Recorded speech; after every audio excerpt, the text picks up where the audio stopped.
and just say, I don't have access to it, right? Even though we're providing a way. So I just want to mention that as well. Thank you.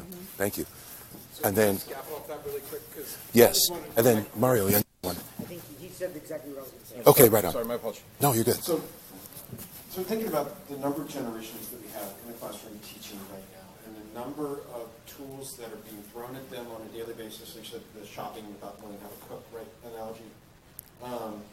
What tools can we give teachers to help them with classroom management from a digital perspective in handling devices, but then also how to deal with filtering out the bombardment that they're getting from the folks who want to sell them stuff, and making some decisions about the best pedagogy they can find to solve the goal, right, which is getting the kids moved along. So. Right. So, okay, so my answer to that question would be to ask the teachers, and I'll share with you from my perspective. So I would ask the teachers, what is the purpose of education, and what is your role in that? Why did you come to education? So in other words, what is your moral imperative as to why you became an educator? And we start off with that. And again, that's why I even go back to the question, who goes into education cause harm to kids? Okay. Now, with that being said, what mechanisms and what digital mechanisms are in place that allow a teacher to do their job as effectively as possible? An app isn't going to solve that. There is no app that solves that. What you do is and I'm going to share with you all another personal example. Okay. So my last 11 years in LA Unified, my average class size was 45 at a school where we had a 7-period day. So do the math. Okay. But as I stressed earlier, relationships was the most important thing to me. And in fact, all of my students knew that if I've got to sacrifice a full day of instruction because I need to meet the social and emotional needs of all of my students, then the curriculum will wait. We have tomorrow. However, I know that in many cases, teachers, they want to understand, support, and be a resource for their students, but they lack some of the strategies to do that. So one of the things that I did was the following. This is an easy thing for teachers to do. Number one, and there's research to support this, by the way, now, greet the kids at the door. There's research now that supports that. I've seen it.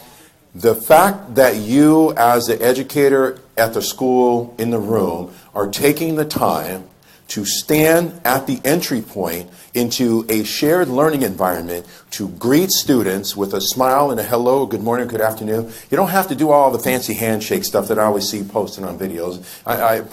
Quite frankly, I think some of that is just theatrics, to be honest with you. But if that's the relationship that those teachers have with those students, even better. But the main point is you greet them at the door. So I used to greet my students always at the door. And by doing that, for me, I, one, greet them by their correctly pronounced first name.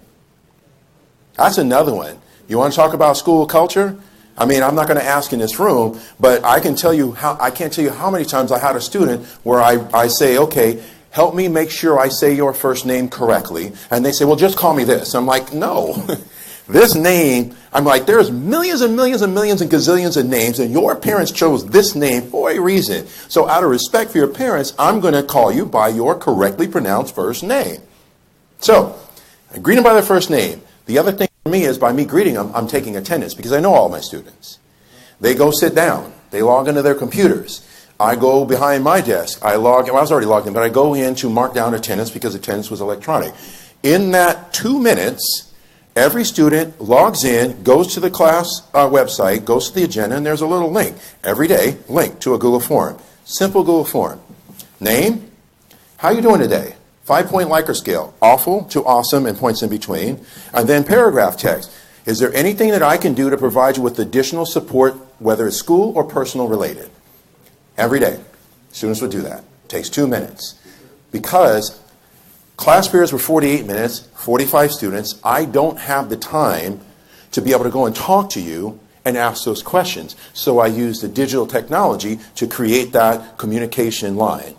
What that did is immeasurable. What that did, wish I would have been doing formal research on it. What that did was the following. One, I build a rapport with all the students I have, and especially if they haven't the year before, so they know I actually do care about how you're feeling, more importantly than what I'm teaching you, number one. And this is a way for me to find out how you're doing.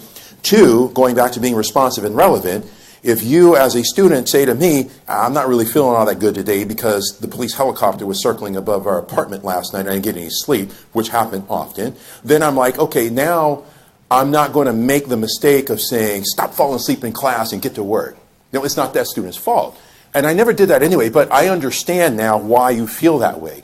Now, I knew everything from helicopters circling above the home or apartment building, parents getting a divorce, alcoholic parents, sibling rivalries, sibling fights, sharing a bed with 3 siblings. I have to take my brother and sister to school before I come. I mean, everything. And so for me, what that did was that says, okay, 2 things, and I wasn't armed with the terminology then that I'm now. That is how you meet the social and emotional needs of students, and the technology provided an efficient communication mechanism for me to do it. I did conditional formatting on the spreadsheet so that anytime something negative was marked, it would highlight that cell. All the students, they knew how to share, and I would show them at the beginning of the school year, this spreadsheet is not shared with anybody. It's just me. And I would sometimes email students, hey, I noticed you, Mark, you're not feeling well. You know, again, is there anything I can do? And I would say, honestly, for the most part, they were like, no, I'm good. I'm comfortable because I know that you know and that you care. And so then, as a result of that, going back to your classroom management thing, which I wish I would have learned this in credential program, guess how many discipline problems I had for my last 6 years in school? Not a single one. Because of that. Because all the students knew that I legitimately cared. And in fact, there were even instances where students would get in trouble in another class, and they would get sent to the dean, because the dean was a buddy of mine. They would say, can I go over to Mr. Shelton's class? And they come over to my class. I'm like, what happened? Oh, the teacher did this, and okay, I understand. Do you have your work? Yes. I'm like, then I usually have a space. I'm like, you can go over there and get your work. If you need me to help you, I can do that. If you just want to chill out, you can do that. In a lot of cases with kids, I have found, and keep in mind, my students it was middle school predominantly. Sometimes the students, and think about us as adults in this too, sometimes for the students, they just need the space to be able to understand what they're thinking and feeling. And the minute we constantly are like, you can't do this, you can't do that, I'm going to suspend you, you're going to get detention. All that does is pour more kerosene on a fire that they don't necessarily have the mental strategies to put out themselves. And there's plenty of adults that have those challenges too. Me sometimes as well. That's why we go to therapy.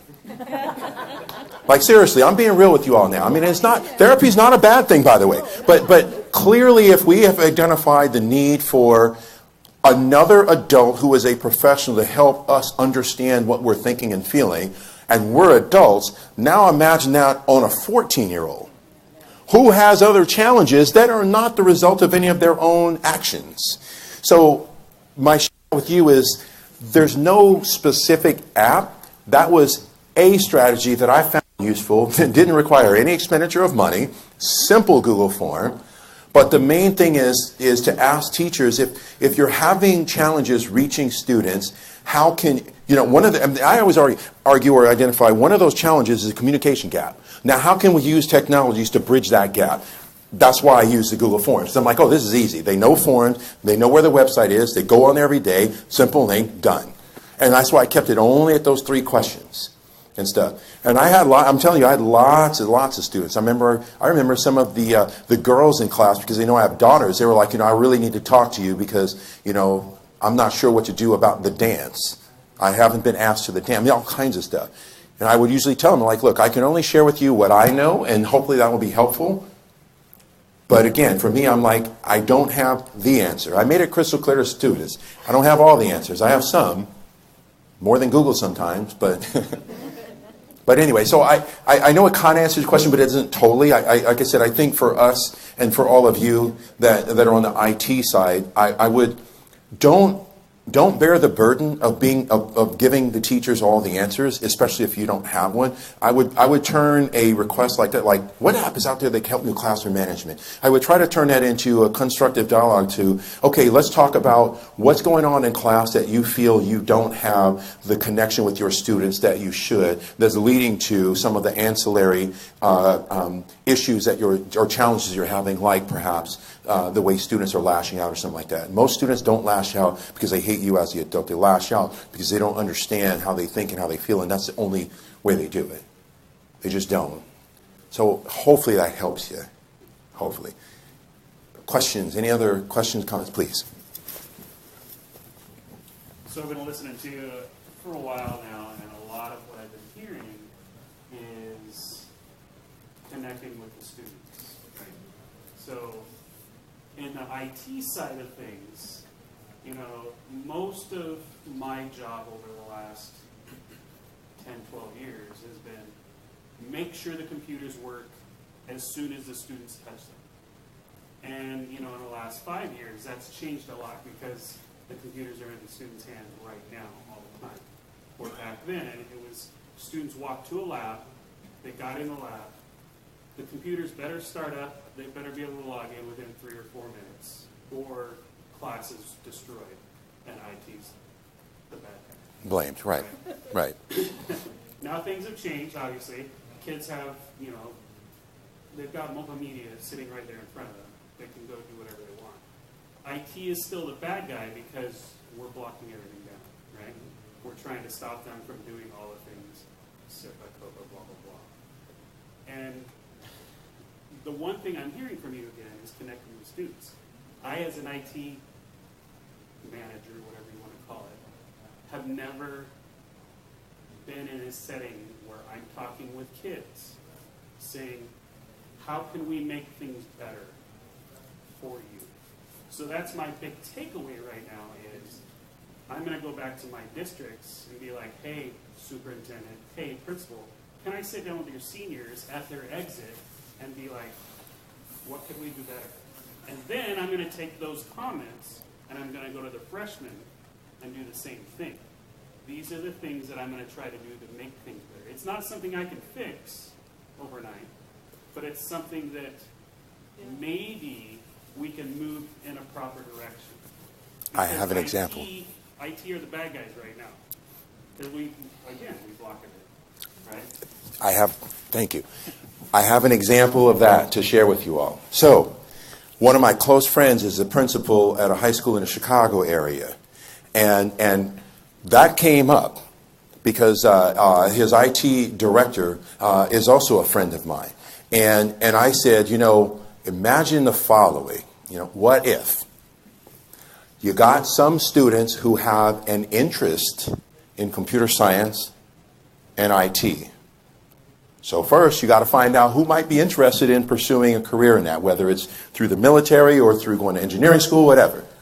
Let's do that. Find out who has an interest in these areas. And one of the things they do is they do have a computer science curriculum that's aligned with coding, among other things. In fact, one of the things they're going to add is how to code apps using Python.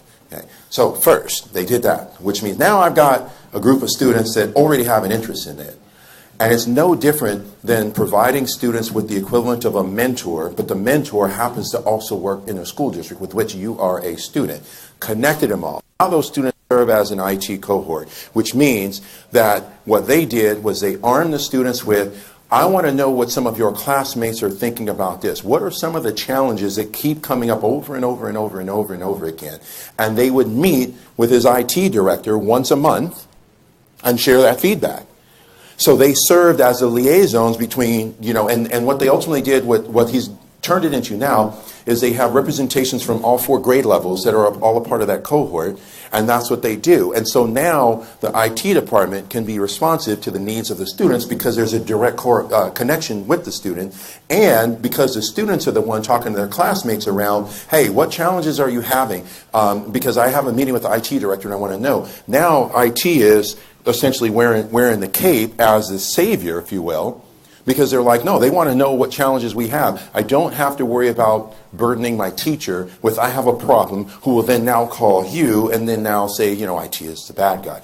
I personally would love to see that taken to the next level.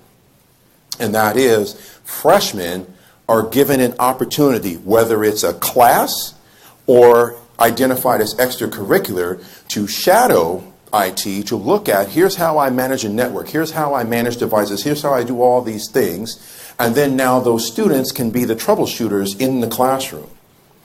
You know, and if it's a problem that exists beyond what they can troubleshoot, they now have some sort of a mechanism to say, hey, I did the following troubleshooting protocols on X device or on these devices, and I wasn't able to solve the problem. So now with IT, it's, okay, I don't have to go through all these things because one of the students has already done it. That's what I would love to see, because now, again, you're taking what is an unfair burden on you and now creating a shared responsibility. But the ancillary benefit of that is, think about how much you're empowering students to say, look, you need these devices as a part of your learning, and I'm giving you the mechanism to solve some of the problems, but we're also creating a pathway for me to listen to what some of your concerns are, and maybe we can address those together. That's what I would love to see happen in general. I feel like we can explain why we're blocking videos and have that open dialogue there. You know, right. You guys spend half your class watching music videos that talk about shooting and beating girls. We don't want that in school. Right. So, you know, we can work with you. We right. can figure these things out. You know, and that touches on another thing with students, is understanding the messaging behind some of the media they consume. Going back to the consumption aspect, you know, there's some messaging in there that I don't think the students actually, sometimes their brains aren't developed enough to catch the nuance. I used to talk to students about that kind of stuff too, like, because I'm an MTV generation, so I know exactly what you're talking about. But I mean, hopefully that might help. I would encourage all of you to say, look, you know what, I want to be able to have some sort of a direct connection with students who either have an interest in what I do or who have a passion in what I do going forward, and do that for sure. So again, I've been listening to a lot of things. I went back into the classroom. I teach current technical ed, A+ certification prep, and driven networking. And I use YouTube as kind of a precursor to lessons. I ask the kids to go find 3 YouTube videos and then analyze them for what they think is good and bad about them. Then we do the lesson, and then we go back and review them for the accuracy. So they're trying to create an idea ahead of time, what works, what doesn't. So if I had to whitelist YouTube sites, I wouldn't know how to do that, because the kids are the ones that are trying to find them. And then in terms of communication, since I've been here, I have a couple of kids that suffer from extreme social anxiety disorder, and they will email me during class. I've had kids email me now asking questions that they can't ask a substitute teacher. So we need to figure out ways to encourage, they're accessing data all the time. If you have a teacher, for me, I know when I have a discipline problem, it's because I'm boring the hell out of my students. That my assignment didn't reach them. So if there's a polite way to talk to them about analyzing their assignments, if it's still, yes, I'm using computers, I have them look stuff up. As opposed to, if they're doing the Civil War, you can give them a site that has 2 paintings about the Civil War and ask them to analyze it. Or one of the examples I used to give when I was training was, which paintings represent courage, which represents patriotism. And so they have to now do an analysis. And you can give them the websites, unless the assignment is how to look stuff up, which is when that would be appropriate. So again, I would go back to saying, if you're having discipline problems, maybe it's because you're getting bored. Thank you. Excuse me. So I guess I was a little lucky. So I actually did was an instructional assistant in our CTE department for a really long time, and I actually happened to graduate from the same district that I work in now. So a lot of the kids there are they're the little brother or little sister of friends of mine. So I'm lucky in that sense. I have a pretty good rapport with our students in general. And I think teachers also have, it's a little bit easier for them. Not the IT guy, like you said. Sometimes we're just told what to do. The superintendent says, hey, take everybody off our network, and not even teachers can get into it. They have to put in a request. They can ask for that, and then, okay, we'll do it. And then you get the millions of calls. For an example for me, I get personal cell phone and text message calls from students like, hey, can you give me the password? Can you get back out? So there's that. But I also coach soccer, so I built that rapport, and actually now there's a lot of students that confide in me. It's like, hey, Billy over there figured out how to get around this, and now he's actually looking at stuff he's not supposed to. So I totally agree with you. I think as IT, we need to actively be involved, not just in having good rapport with our peers, the teachers, and with the superintendent, but let them know we need to have access to the students. We need to be able to speak with them and find out what their needs are. And I personally don't believe in locking them out completely. I think that there's a huge explanation. This last year, actually, we went to a more closed wireless network in the district. So it used to be pretty open. Students could use their login information through the district to get on the Wi-Fi and use it. And we decided, or the district decided, we don't want to do that because during testing, there's the kids that are testing in this building. We're a really small district, but they're testing in this building, and then we have our entire high school side of it that they're at lunch and they're all watching movies and doing all this stuff. And now our bandwidth is down. Students their test is crashing. Yeah. So we ended up going to the high school with every single class. We had a senior, sophomore, and freshman big meeting. Like we hey, you guys aren't going to go to your first 2 periods today, and we the tech department and the administrators are like, hey guys, this is what's going on. We don't want to kick you guys off completely, but we need to come up with a solution. And we gave it to the students. We had an idea of like, we're just going to lock them out completely. That's what the administrator wants. And the students actually came up with a great solution that's working for us. We have an open network, complete open network for them to log in and get on and use their phones and do whatever they want from 6 a.m. to 9 before the first official class starts. And then at the end of the day, from 3 to 5, they can get on and do whatever they want. During school hours, they're locked out. They do not have access to our Wi-Fi. But it was their decision. They were part of that decision. It was awesome to see all these like freshmen through seniors. It was like, hey, let's all collaborate and find out, okay, we understand we're ruining testing for people, or we're ruining class time because we're breaking the network. We're all hitting the same sites or stuff like that. And so it was really cool to see. So I really encourage everybody to really try to connect with the kids. Find a way for your IT department to really connect with the kids, because it's awesome to see when they figure out a better solution than what we do. I know. Thank you. I know of several schools where they have students do a volunteer rotation to manage and run the school's social media representations as well. They take over. They do a Twitter takeover or Instagram takeover, and the usual. In fact, across pretty much all of them, the usual theme is, we want you to share out the stories of the school and all the cool things that are happening on campus, so that the parents who can't make it to school will see what's going on, and then the community will also see what's going on in school and stuff. And so that, again, that shared responsibility, that's also the added benefit is the students are learning more about how to use social media in a responsible capacity, because we all know there's plenty of social media stories that are not necessarily good. Plenty.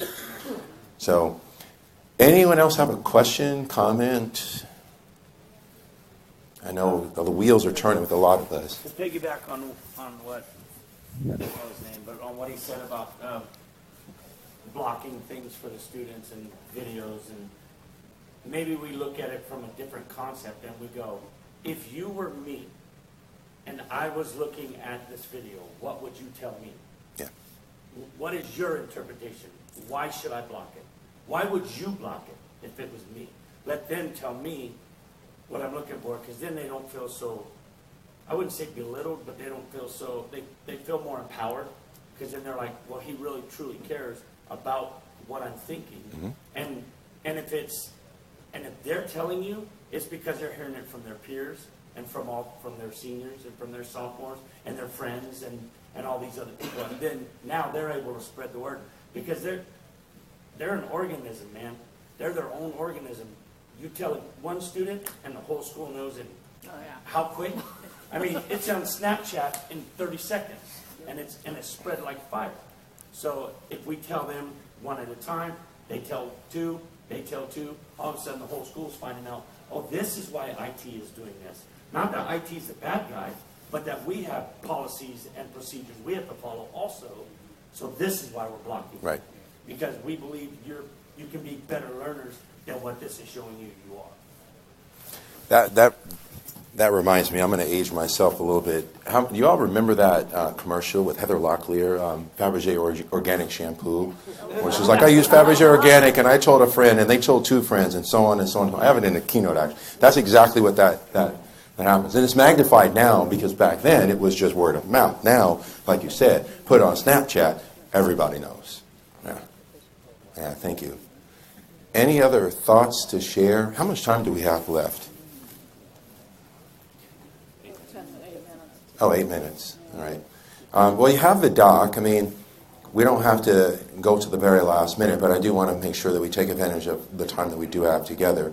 I'm still around if any of you have any individual questions, but did you...